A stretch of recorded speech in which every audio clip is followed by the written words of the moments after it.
Homegrown American Muslim terrorist Omar Mateen killed around 50 people and injured dozens more at The Pulse, which bills itself as Orlando's hottest gay bar.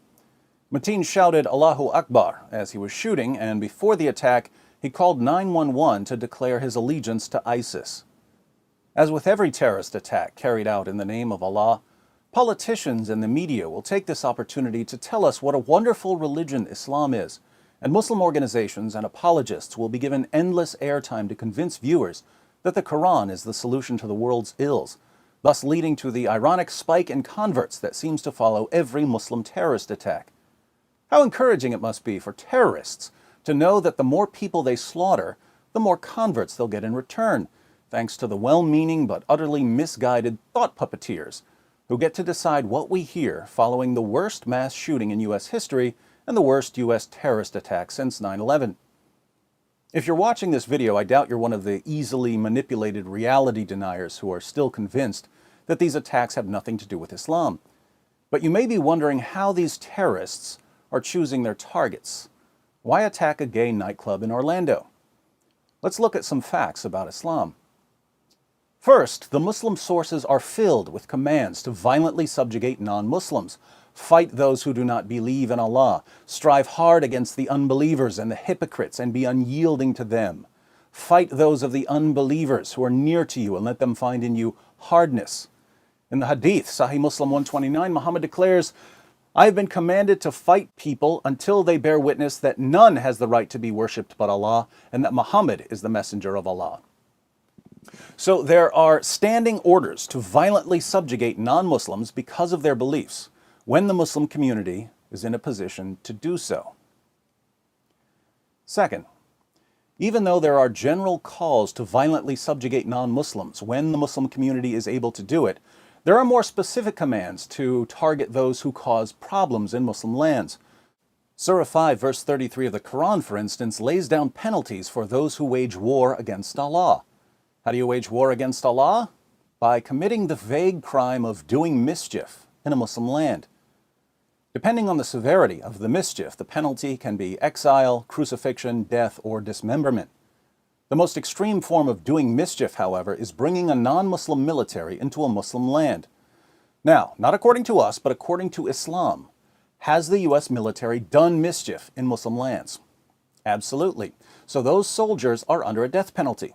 But it doesn't end there, because according to Muhammad himself, the people who support soldiers, the people who pay the bills for the military, receive the same reward as the soldiers who actually fight. Who pays the bills for the U.S. military? The U.S. government, which receives its money from U.S. taxpayers. U.S. taxpayers are therefore under the same Islamic penalty as the U.S. soldiers who fight in Iraq or Afghanistan.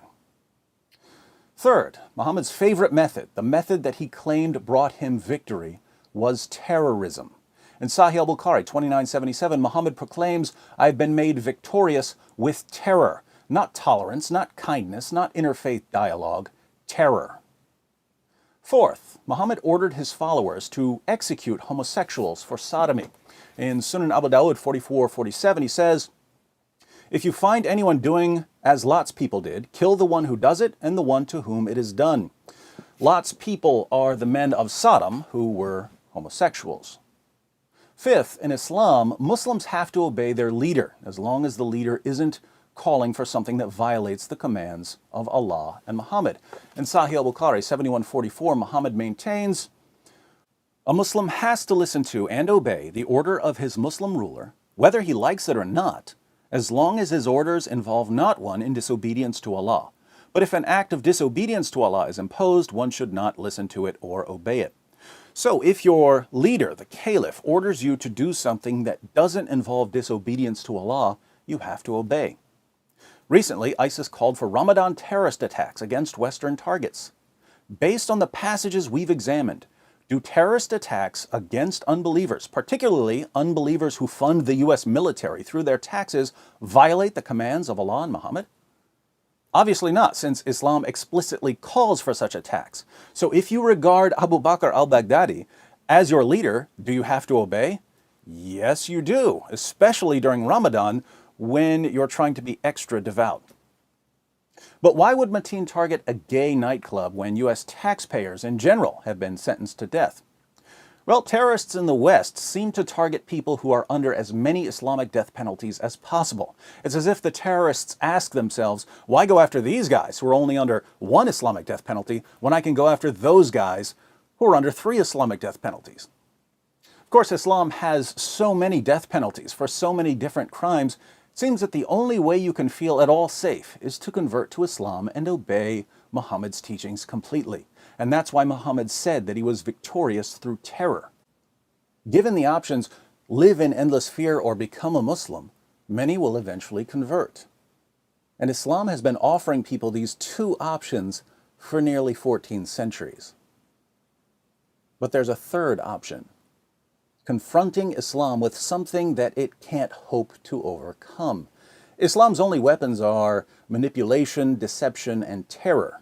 If something is impervious to those weapons, Islam cannot succeed against it. What's impervious to Islam? Very simple: an informed population of free people. If you're thinking, but we already have that, you're currently part of the problem, because what we have now is a misinformed population of gullible drones. An informed population of free people will demand truth from the media, and the media will have to adapt or they'll go out of business. An informed population of free people will elect leaders who make good decisions, not sniveling cowards who sacrifice their country on the altar of political correctness. An informed population of free people will not fall for taqiyya. An informed population of free people will never submit. An informed population of free people will openly criticize Muhammad, and Muhammad cannot stand up to criticism. Any real, lasting solution to the problem of Islamic terror must begin with building an informed population of free people. How do we do that? A good start would be clicking on this video, taking notes, and sharing what you learn with others until the basics become common knowledge. You may not agree with me yet that this is the way to defeat jihad, but I'm betting my life on it.